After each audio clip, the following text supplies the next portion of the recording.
When you hear of esports, a lot of people get instantly confused.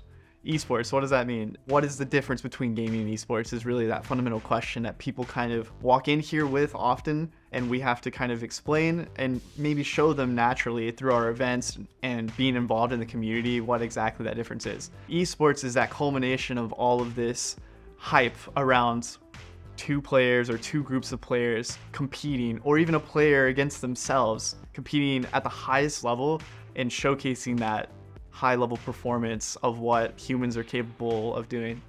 We had an opportunity several summers ago through the VPSA program of a summer internship, and we were able to hire our first esports intern, who was Austin Espinoza, who now works for us full-time in esports. Through that partnership and through that internship, we really began to learn about the needs of esports, the popularity of esports, and how the students here at UT Austin, that gaming culture did not have a place to call home centrally on campus. Being part of a college union, we envision ourselves and pride ourselves on kind of being that gathering spot on campus for students in the campus community. As a student, as I was educating more and more faculty and staff on campus about how gaming and esports on campus is a growing phenomenon, I worked with James Buckley, Director of Facility and Operations here at the University Unions, and we worked together and researched and tried to piece together what exactly would be best for the students on our campus, how we would compare to the rest of the other universities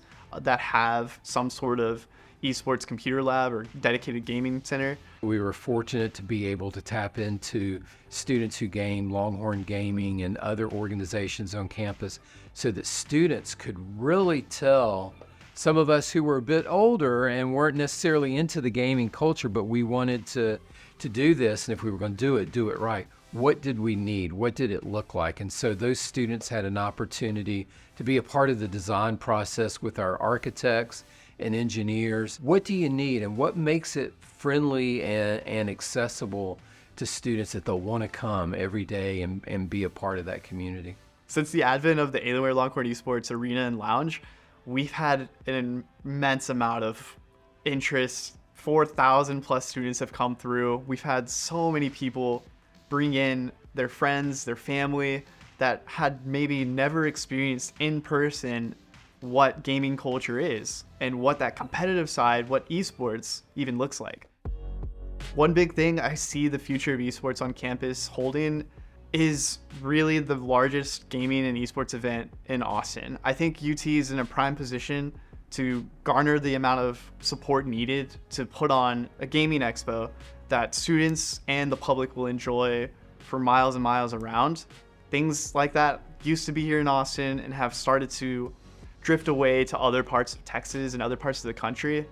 Yet we have so much gaming potential here in Austin and at UT that I think our spaces on campus are in a prime position to start building up into this massive event that I think that would be huge for campus and huge for our wider community in Austin. Ultimately, my hope is for the esports program here at the University of Texas at Austin to be the leader, to be the number one esports space on a collegiate campus. You know, you have number one film schools, number one business schools, but our motto here at UT is, what starts here changes the world. I want to see the same thing apply here, and one day people go, that's the premier program in the country.